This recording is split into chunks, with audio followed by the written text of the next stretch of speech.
Good evening, dear friends. I am Balamurali. I am also a student of public administration as you.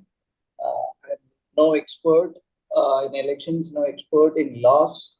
I have certain practical experiences in conducting elections, and no, I have also studied public administration like you as part of my civil service exam preparation. So whatever I share, he may be biased from my practical experience. It may not be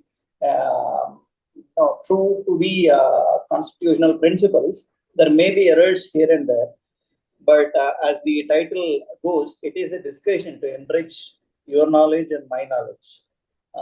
Discussion always helps. So, in that spirit, I thank Shri Ganesh to invite me for this lecture series to have this conversation with all of you.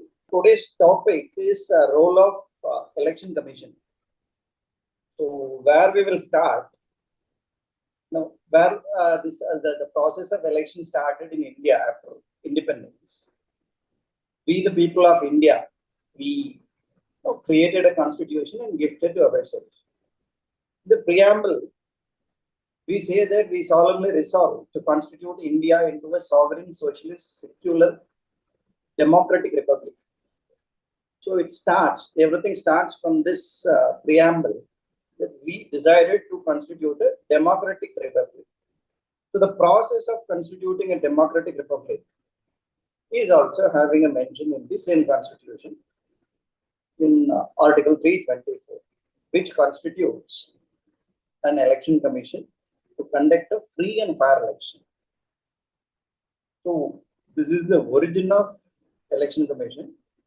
If we trace the legal bedrock on which it is instituted, following which to shed more processes in conducting this free and fair elections, our parliament have enacted two legislation successively, the Representation of People Act 1950 and 1951. Both are complementing each other. One say how the entire territory will be made as electoral constituencies. What are the principle governing, preparing these electoral constituencies? And the other act says who can vote, who cannot vote, who can contest the election, who cannot contest the election, who conduct this election. If there is a dispute, who will settle this dispute? What is the role of election commission? What is the role of constitutional courts in this? How the parties, the political parties, is regulated, what the citizen of India is entitled to know while he exercises his choice. If you are aware, if you are following this election process, there are umpteen court cases. Since we are also an evolving democracy, we are very nascent democracy, just 75 years or 76 years since our birth of democracy. So there are umpteen court cases. Invariably, in all the court cases, the Supreme Court says that elections are soul of democracy, or elections are the bedrock of democracy. It is the essence of democracy, and it is interpreting multiple articles or multiple statutes. So we will go through all these interpretations while we go through this presentation. What are the key objective of this RPA Act or Constitution or Delimitation Act, which are the bedrock of this election process? It provides voting rights, equal voting rights for everyone, whoever is attaining certain age. It is changing over a period of time, but it is bestowing a right on each and every citizen, irrespective of his economic wherewithal, or irrespective of his gender, or irrespective of his or her educational qualification. The only qualification as per the RPA Act is you have to be a citizen of India. You have to cross a certain age, currently it is 18 years, and you have to be elector. That is, you have to register yourself as an elector in the electoral roll. With that, everybody is having an equal right. Though we are we are a very young democracy, we have given this right on each and every individual at the outset. Maybe at that time it was 21 years, but we have provided this voting rights to everybody, irrespective of all these um, inherent differentiators. And now the next core of these legislations and constitutions, they have established a foundation for an inclusive electoral system. India RPA Act and Delimitation Act, it is ensuring a representation. Each person, his voting rights will be equal to the voting rights of another person. A person's voting right in Tamil Nadu, his votes weightage is equal to a person's voting rights weightage in Uttar Pradesh. That means if 20,000, now 12 lakh people are electing one member of parliament in Tamil Nadu, similarly, 12 lakh people are electing one member of parliament in Uttar Pradesh. For practical purposes, there is certain leverage is given for a small state. States like Sikkim or Goa, there may be less number of people electing one member of parliament. Otherwise, they will not be even having one single member of parliament. It will be merged with the adjoining state. To avoid that, for the smaller state, there was some relaxation. Otherwise, the voting right of each and every individual across the country will be equal. And also the Delimitation Act as well as RPA Act talks about the reservation for scheduled caste and scheduled tribe. The next important aspect of this legislation is regulation of these political parties. Compare this process of election with any sporting activity. There is a sport, there is a set of rules, there are a set of players who compete for the trophy.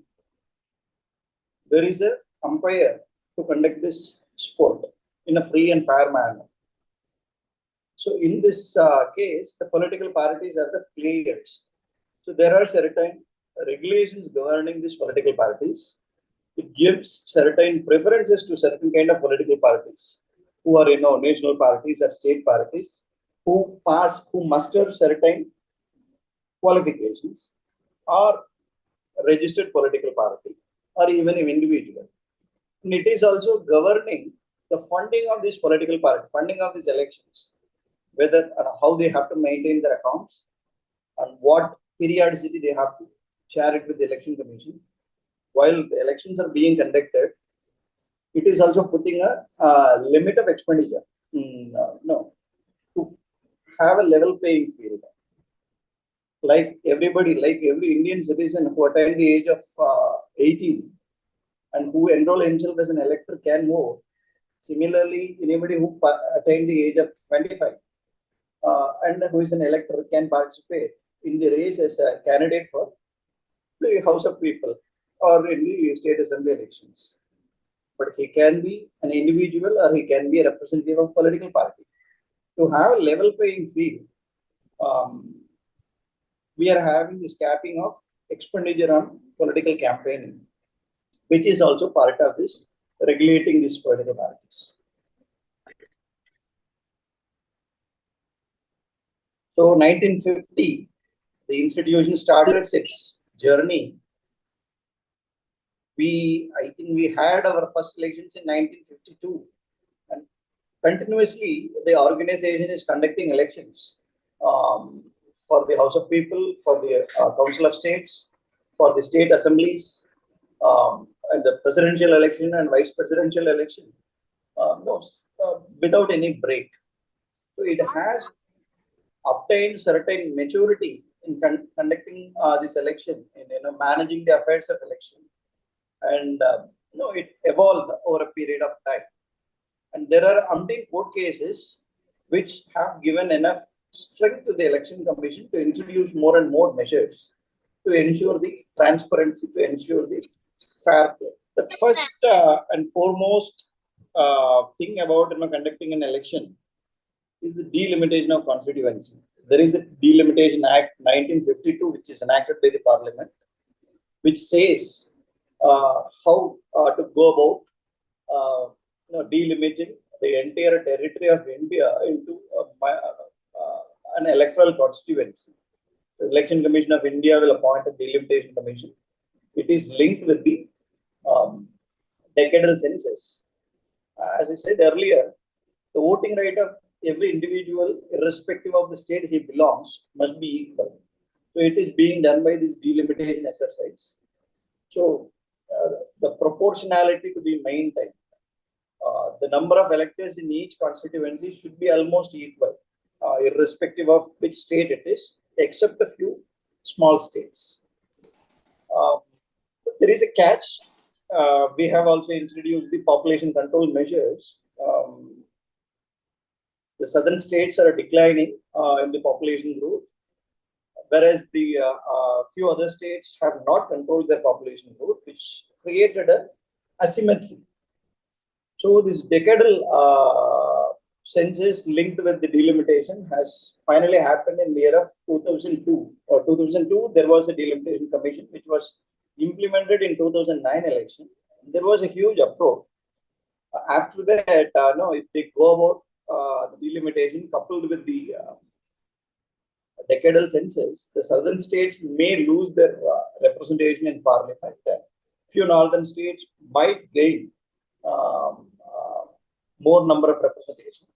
So they put a freeze on the delimitation in the year of 2009. After that, it has not happened, and it was decided, unanimously with all political parties, all states' participation, to put a freeze on this delimitation exercise till the year of 2026. And 2021 decadal census is yet to happen. So this is going to be a major challenge in the years to come after the current elections. So there will be hue and cry, there will be demands, there will be pulls and pressures, but it has to be decided in an amicable way, which we will be witnessing in the years to come. Apart from delimitation, the most important activity the Election Commission is doing is the voter registration. To participate in the electoral democracy, you have to be 18 years of age, and you have to be an Indian citizen, and you have to enroll yourself as an elector. Just because you are 18 years, the voting right is not automatically conferred upon you. Every citizen has to enroll themselves as an elector. The Representation of People Act is also giving certain special categories, such as service voters, like armed forces, as well as the voters who are participating in the election process as officials. So they are special category voters. Otherwise, all other voters are treated equally. This is a continuing process. Earlier, it was once in a year. Now, in 4 quarters, every Indian citizen can register himself and enroll his name in the voters list. And the third important regulation the Election Commission is doing is the regulations of political party registration. The RPA Act is talking about registering the political party as well as assessing their validity to enlist them as a national party or state party or a registered party, as well as maintaining their accounts. The conduct of election rules has an elaborate scheme of things in maintaining this registeredness as well as maintaining their accounts. One of the most important and unique thing about the Indian elections are these party symbols. Though initially after independence, our literacy rates were very poor comparatively, but now we have achieved a significant progress. People can read and write. People can differentiate who is who. But even now, we are fully depending on these parity symbols. You might be following the news that I have got this symbol, I have not got this symbol. There is a huge controversy every election whenever it is announced. Now we are reading, but it is a standard system. There is a standing order from Election Commission of India regarding allotment of symbols. So who will get what is governed by these rules, which is equal for all. So to govern these core regulations, we have an election commission. Currently, it is a 3-member election commission. There is one chief election commissioner and 2 election commissioners. It was not the case till the year of 92, I guess. I'm not sure whether it is 91, 92, 93. Till then, it was a single-member election commission. Only it is a chief election commissioner, and there were 2 election commissioners appointed. And there was a court case. You all have to go through this TN Session versus Union of India judgment 1995, which deals in great detail regarding the powers of election commission, powers of chief election commissioner, the status of election commissioners, whether they are equal in power, why the scheme of thing has been established by the framers of constitution. I will dwell a bit more upon it. It may be interesting for your exam preparation. Article 324 talks about election commission, which says election commission consists of a chief election commissioner and election commissioners, if any, appointed. So the chief election commissioner is the permanent setup. There is no other choice. He has to be there all throughout the year. So the election commission is envisaged as a permanent setup. It is not, when an election is being conducted, election commission comes to force. When the elections are not in place, the election commission vanishes. It is not the case. So the framers of constitution have a clear sight that we need an permanent election commission, which have a presence irrespective of whether elections are being conducted in that particular year or not. When it was enacted, there were simultaneous elections, unlike these days. So they thought that there may be huge workload during certain years because of the elections. There may be lean period because of no elections in that particular year. So they might have added this phrase that chief election commissioners and other election commissioners, if any, appointed. So that means it is a permanent commission, and the commission consists of the CEC as well as the election commissioners, whoever is appointed. There is no supremacy. Whether CEC is more powerful or EC is more powerful, there is no such question. The commission is a joint body. It is not an individual. It is a body of 3 individuals at this moment. To have an independence, to avoid any political interference or interference from any other body, from executive or from legislature, they are protected with the tenure system. If somebody is appointed as election commissioner, a chief election commissioner, they continue for 6 years without any break.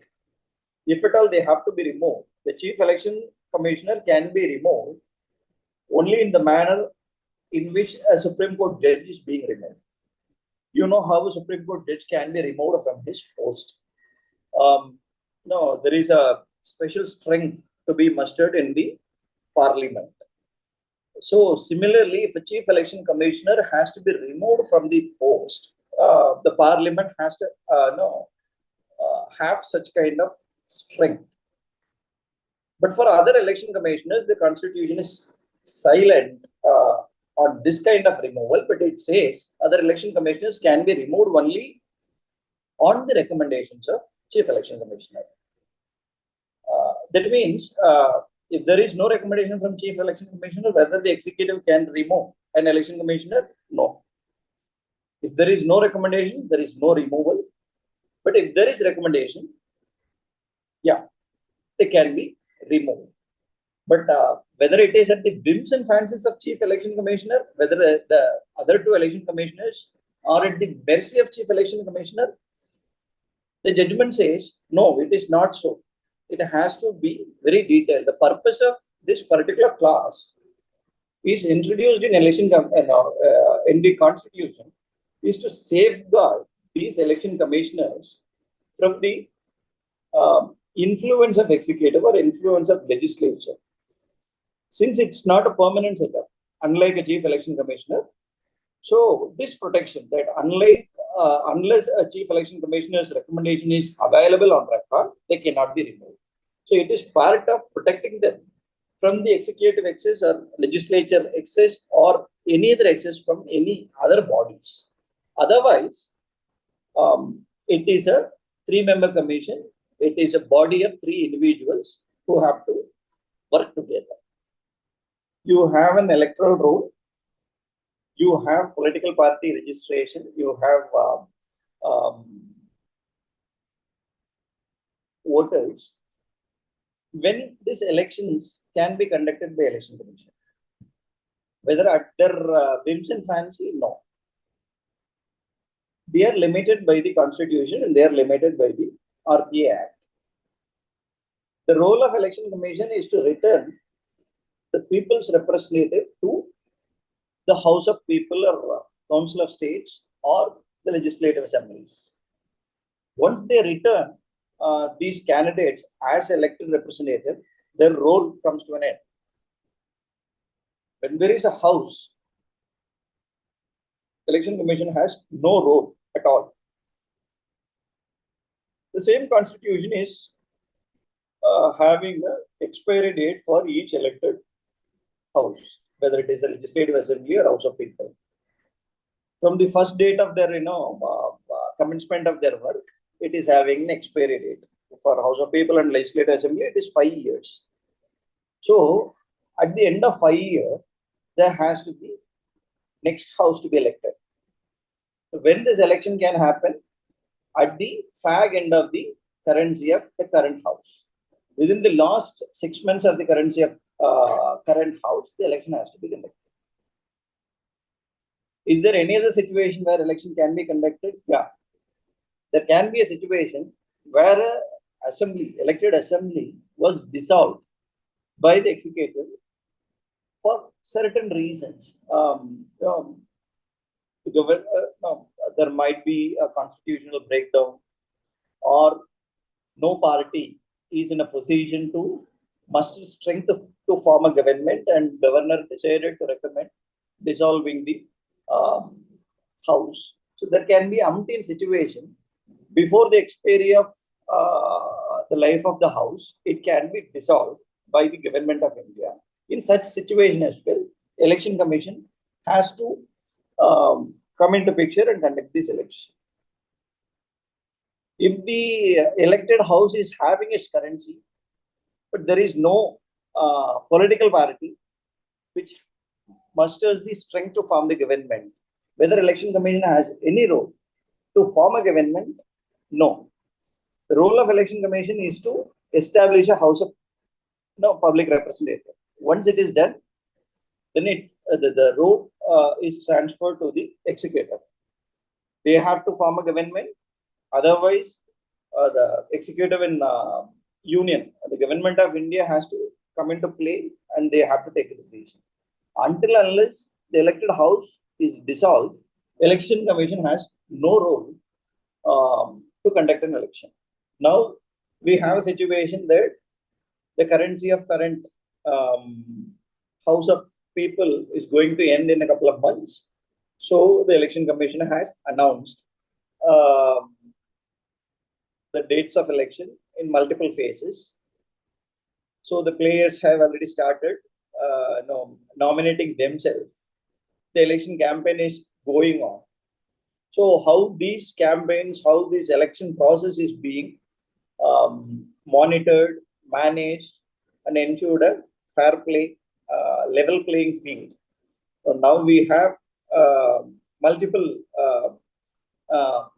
candidates who want to get elected. There may be a party in power who may be a minister or who may be a member of parliament or who may be a member of legislative assembly who want to get re-elected. There may be a person who is an individual, who is an independent. He also want to get elected. There may be a registered party or a state party who also want to put their candidate to get elected. The strength of these candidates vary. The party in power can always have more, muscle to flex. They can use the government machinery to propagate their achievement. They can use government resources to ensure that their election expenditure is limited, unlike the individuals like independents or the registered political parties. So how this is managed, how this is controlled, this is where the role of model code of conduct comes in. This is not a piece of legislation. MCC has no role, no place of mention in either the RPA or Constitution. There are certain electoral offences, listed out in the RPA Act. Like if somebody is bribing the elector, it is an electoral offence. Somebody is intimidating, it is an electoral offence. Somebody is using the religion or caste to garner votes, it is an electoral offence. Somebody is transporting individuals to ensure that they are voting for their candidate, it is an electoral offence. So these kind of electoral offences are having a mention in both RPA Act as well as Indian Penal Code. But apart from this, there can be umpteen other situations which was not envisaged when the RPA Act was enacted or when the Constitution was framed. To handle such situation, which was not foreseen, the Election Commission is using its umbrella powers under Article 324. It says to conduct free and fair elections, there shall be an election commission. So when there are no law to govern certain activity, it uses its umbrella powers. MCC can be treated one such legislation initiated by the Election Commission, but it does not have the sanctity of law. It is said that it is originated in Kerala in the 1960 assembly elections. Over a period, it was practiced voluntarily by the participation of political parties. And now currently, every political party is agreeing to follow the MCC because there is utility. There is no perpetuity of power. Whoever is in power today may go out of power tomorrow. So to ensure level playing field, the political parties found an utility in following this MCC. That is how the MCC is in play today. It is already available in the Election Commission of India's website, so you can go through that. If there are any violation in the election MCC, it is taken up by the Election Commission. It is dealt seriously. If they fall into the electoral offences, then the prosecution is initiated, and in certain cases, they may lose their candidates even if they win. If the offence is proven in a court of law, later ECA can recommend to disqualify that particular elected member from the house. In minor electoral offences, there are certain practical decisions are being taken. If somebody is attacking somebody else's personal life, so the star campaigner status may be taken away, or they may be asked to skip the campaigning for next couple of days or 48 hours. So this is the kind of actions being taken, depends on the magnitude of the offences. So if any offence is listed in RPA or in IPC, mandatorily it will lead to a prosecution. If they find no mention as an electoral offence in RPA or IPC, then it will be dealt by the Election Commission in the practical way. Then the campaign financing. There are legal limits. The Conduct of Election Rule 90, which says how much can be spent during the campaigning by an individual or by a party, and how they have to maintain the account, how they will be reconciled. No, there is a controversy going on in Ooty, now stating that the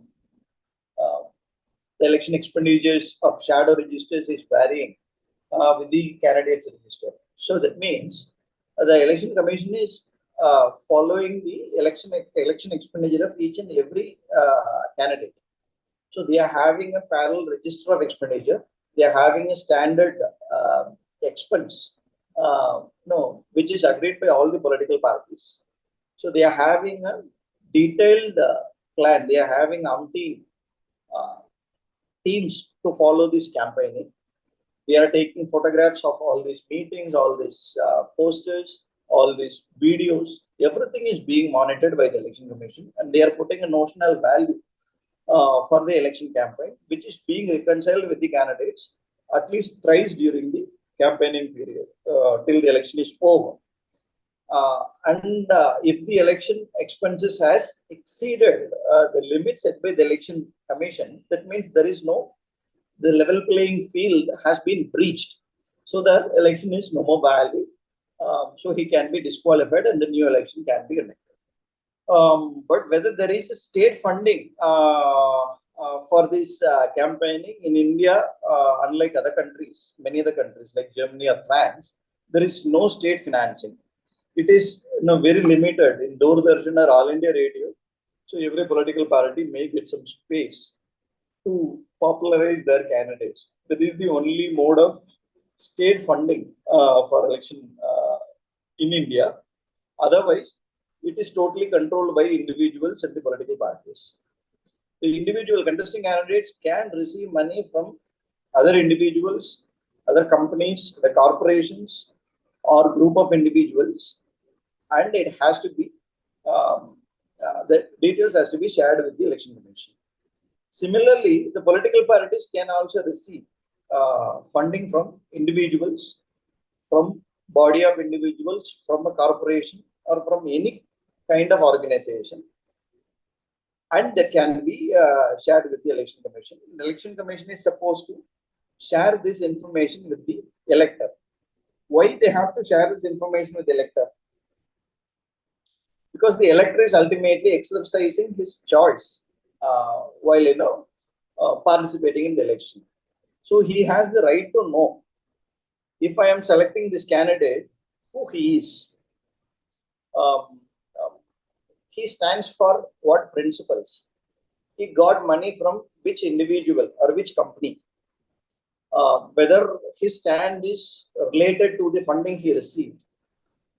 So in recent electoral bond case as well, the Supreme Court has insisted that the voter has the right to know about the funding of the individuals as well as the, predominantly it is political parties in the electoral bond case. Otherwise, we can expand that even in the individual case as well, the elector has the right to know who is funding my candidate. Other than this campaign financing, in ADR versus Union of India 2002 case, PUCL versus Union of India 2003 case, there is a landmark judgment regarding this right to information regarding the candidates.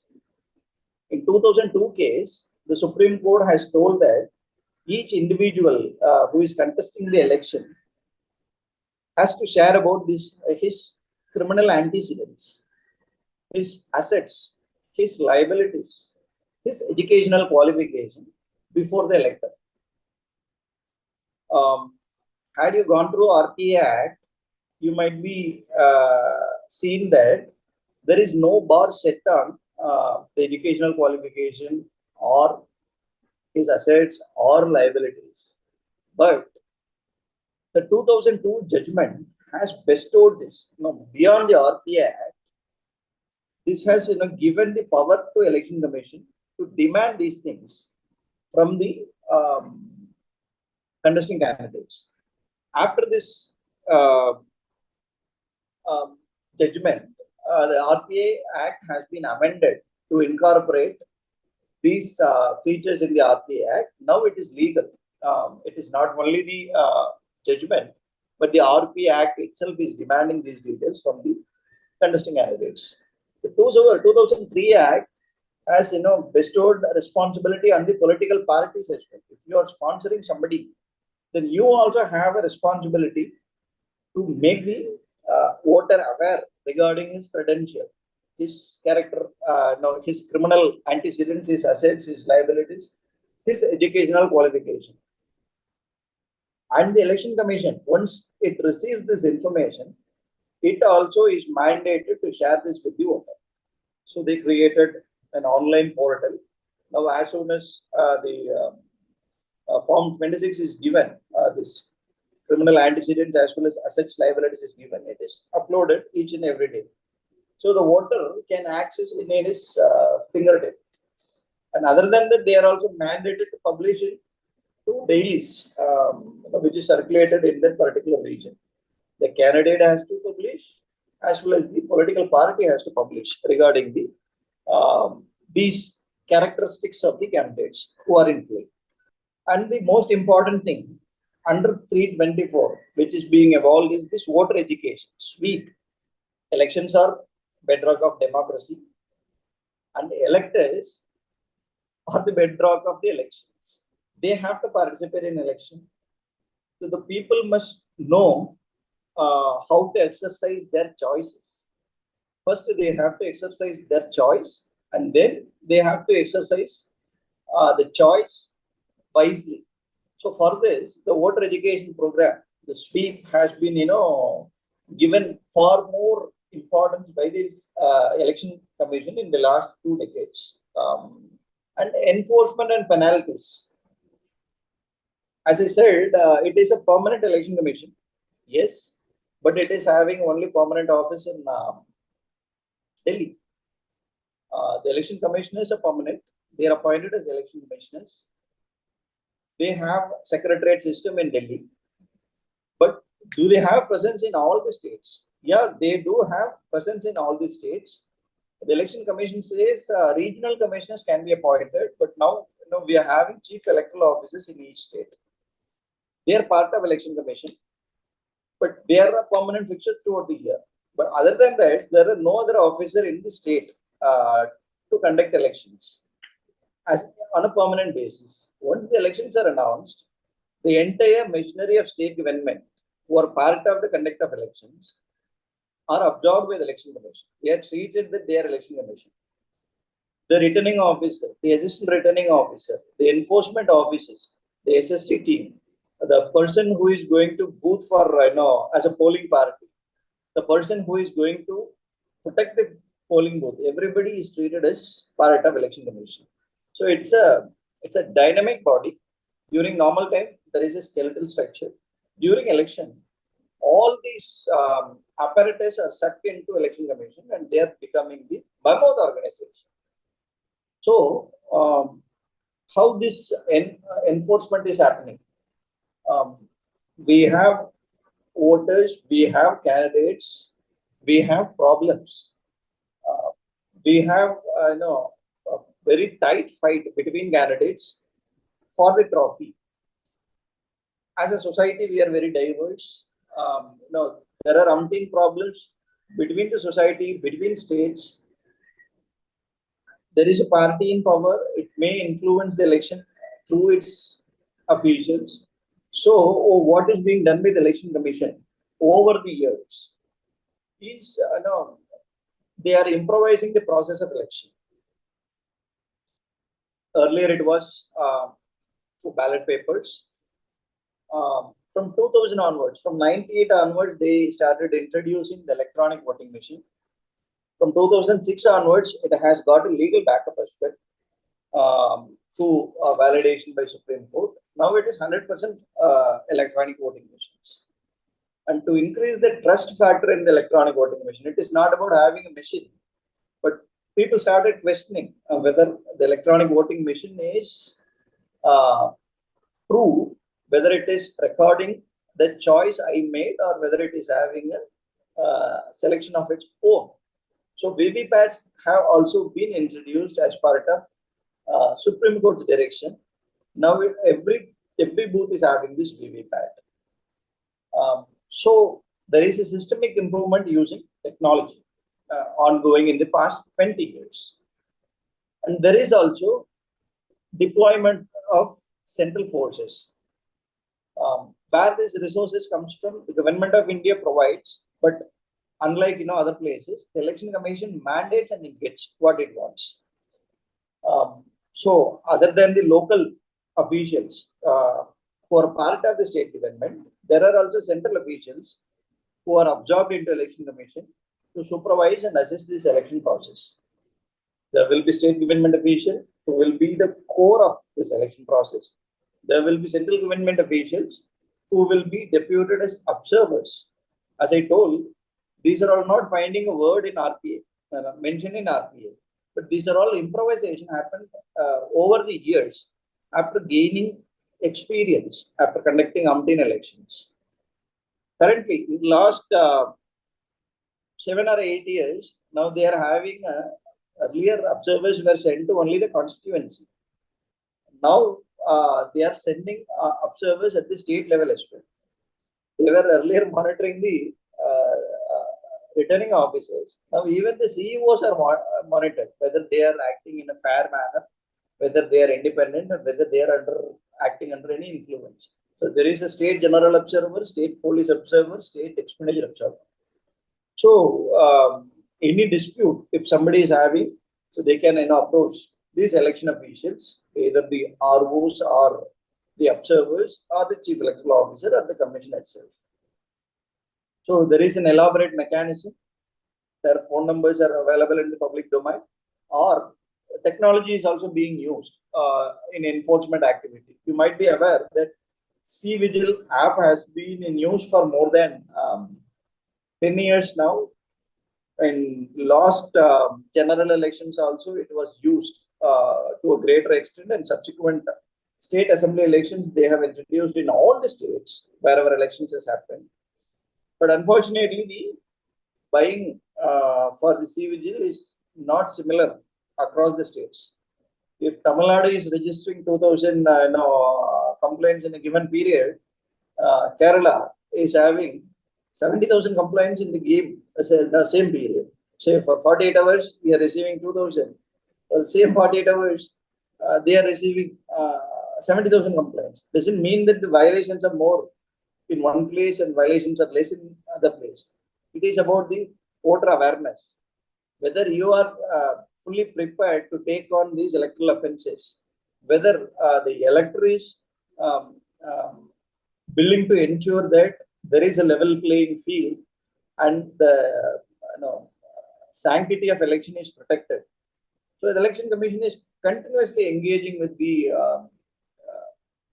voters to utilize the technological advancement, especially the C-Vigil app, to ensure that all the offences are recorded and there is a strict time limit for taking on these complaints and to resolve it.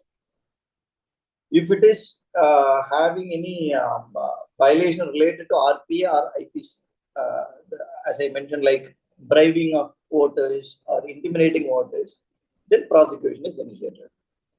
During this process, since I was talking about the development in last 2 decades, there is one more case, Lily Thomas versus Union of India, 2000, which is also very important in from the voters' perspective.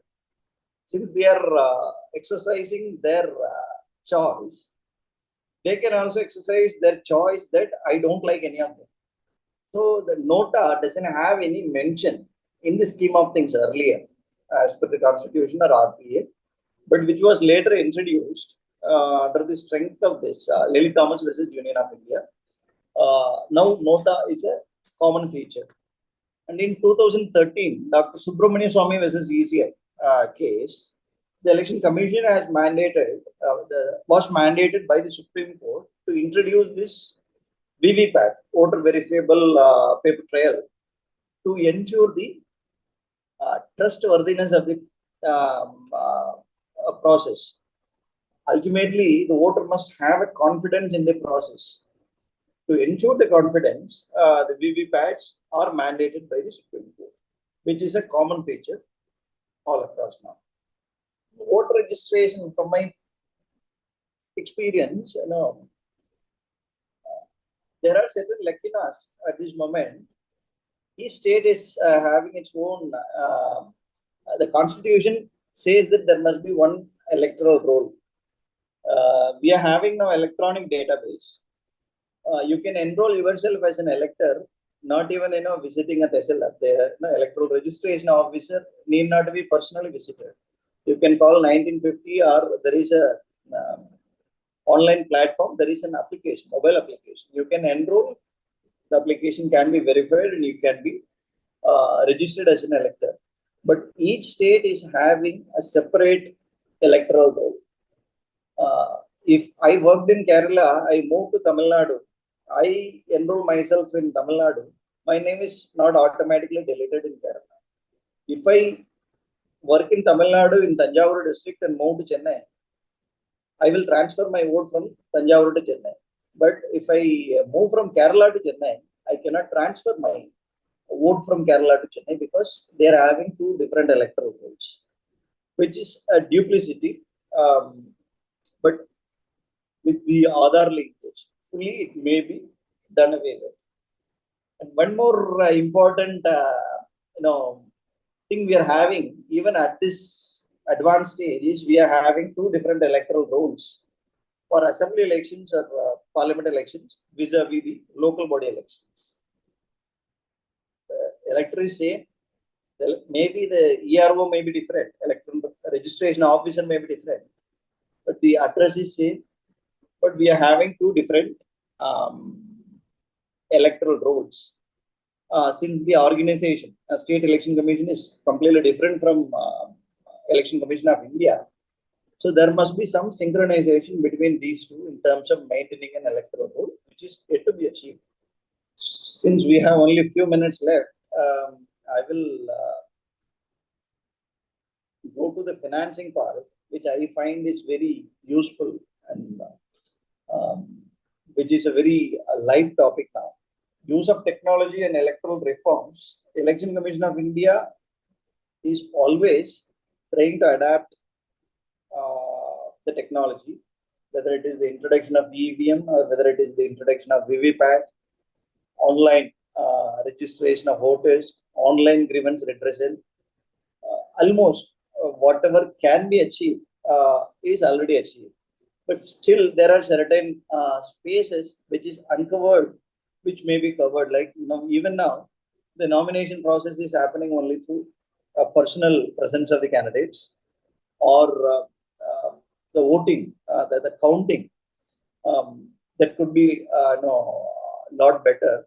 But whatever said and done, if you compare vis-a-vis other countries, we are much more modernized in terms of the machinery, the election machinery. Then we are also using the technology for ensuring the EVMs are intact.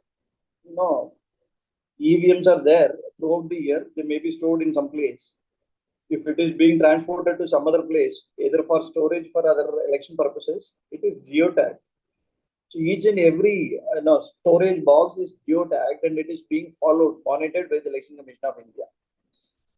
For each and every EVM machine, which can be easily identified at the GPS location, it is currently located. If somebody is tampering with it, it can be easily identified.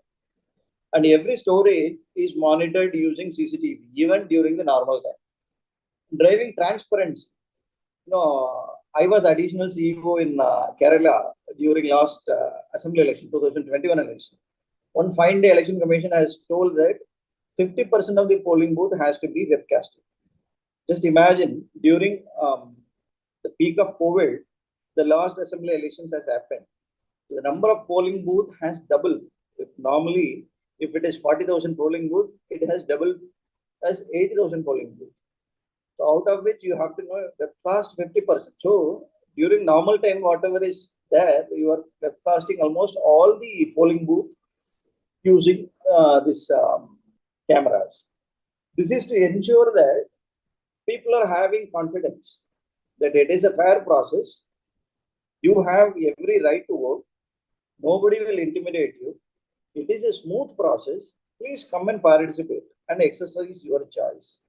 And the results are also, published online. Unlike, those days when we used the ballot papers, there were, it was taking number of days to count and declare the results, which may be disputed. But with the EVM machines, even with the VVPAT counting and matching with the EVMs, it is happening within, say, 7 hours or 8 hours, and the results are being declared online. So anybody across the globe can easily track what is happening. And if the election commission is responding to these situations as and when it is arising. As I told, when these pieces of legislations are enacted, the framers have no information about paid news, no information about cinema being used as a medium for their propagation. There was no social media at that point of time. So these are all new developments.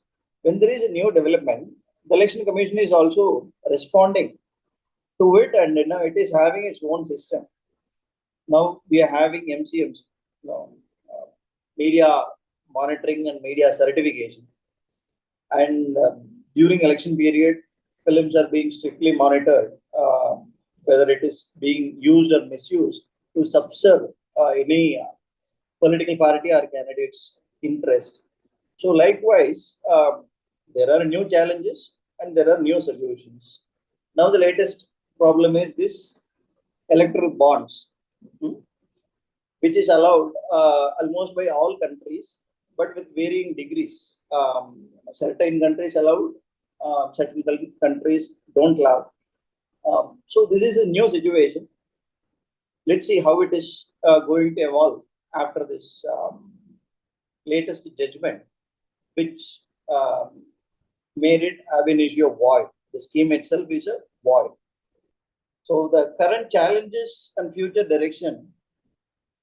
The first thing is upholding the public trust is the most challenging part. With the penetration of social media, with the penetration of more media, now there are more and more questions being asked. The mundane question is whether the EVM is intact. It is introduced before. I think most of you were caught. But even now the question is being asked again and again. So it is the duty of election commission to put it to rest. And the delimitation which is going to happen after 2026, though it is not directly only controlled by election commission, but it is an important daunting task in front of it, how it is going to solve it in a most democratic way, ensuring the constitutional spirit of having equal value of each vote across the length and breadth of this country, as well as the growing inequality between various regions. And technology is advancing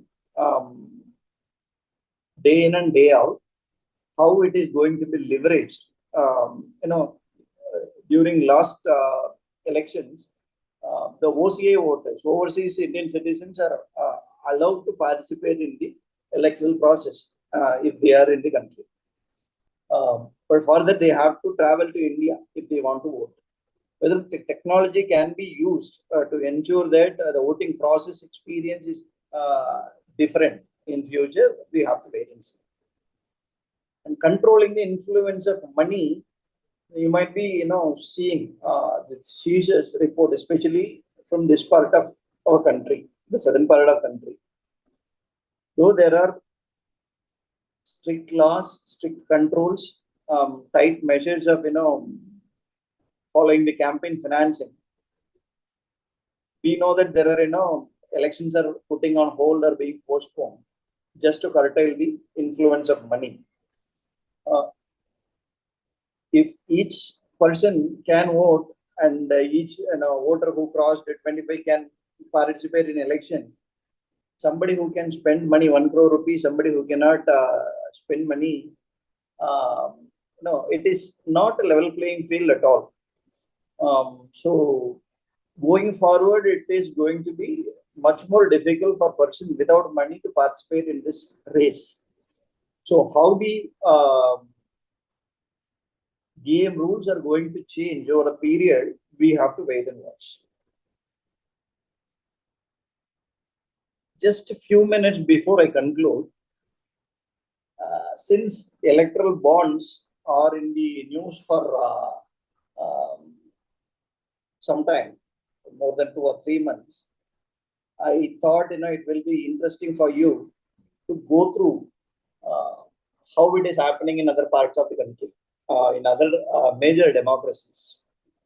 So I have taken few countries for just an idea. In India, there is a contribution limit. Every individual can receive money from individuals as well as the companies. If it is going beyond 20,000 rupees, then it has to be disclosed. The source has to be disclosed to the election commission, and the election commission has to disclose it to the public. Whether government is financing these parties during the election period in India, no, except the screen space in DD or Alender. How it is happening in Germany? Germany has high contribution limits. No, I forgot to add one thing. Since the court has invalidated the current scheme of things in electoral bond, so the old scheme is restored. That is, a company, if it is in profits, then they can contribute 7.5% of their profit of the past 3 years. But in Germany, it has a relatively higher contribution limits. Individuals can donate up to $3,500 per year to a single party. But corporate donations is limited to $48,000. You compare it with India, then you will realize that in Germany, the companies are not allowed to freely donate to political parties. In India, there is not much of 7.5% can be even hundreds of crores or thousands of crores if the company is big. But in Germany, irrespective of the company size, they can donate only to a limited amount. Individuals can donate more, but the companies are having higher restrictions in contributing towards elections. Disclosure requirement, they are also having a disclosure requirement. If it is going beyond certain limit, it has to be disclosed. But there is a public financing in Germany based on the number of votes they receive. They may be having, they might have won elections or they might have lost elections. Irrespective of that, based on the votes they garnered during the previous election, the fund is allocated pro rata. United States, it is the most free among all these countries.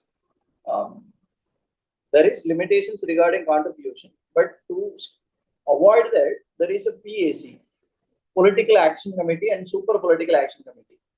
They can receive any, there is no limit. They can receive any money and they can spend money without directly affiliating with the political party or without directly affiliating with the individual. Public financing, there is a public financing, but it is optional. There is no mandatory limit of campaign financing, campaign spending. But if they are willing to spend to a limited extent, to the limits which is prescribed by the government, then they may get some public financing. If they don't want to follow any campaign financing ceiling limits, then there is no public financing. So it is voluntary in nature. Both the capping of the campaign financing and the public financing, both are interlinked. United Kingdom, it is almost similar to India. There is a disclosure requirement. There is a contribution limit. But again, in UK, if you see, the corporation donates are capped at a certain limit, 7,500 euro, which is nothing if you compare with the Indian limits. Public financing, it is very limited. France, if you take France, corporate donations are strictly prohibited. We are not allowing corporate donations for individuals or political parties. But they have a robust public financing system based on the number of votes they received in the previous elections. So these are all the practices happening. And I wish to also, bring to your notice that there were allegations regarding Brexit referendum. Once they lost the Brexit, the ruling party was alleging that some foreign country has used money and social media to tilt the election in the opposition's favor. And after last presidential election in US, they have also alleged that an Asian power has spent money to tilt results in a particular direction. So the campaign financing is getting very critical, not only from the level playing field, but also from the security and strategic point of view. So this is what I wanted to share with you. I know it is not having the whole picture of the elections, but just I wanted to introduce the Election Commission and its role. That's it.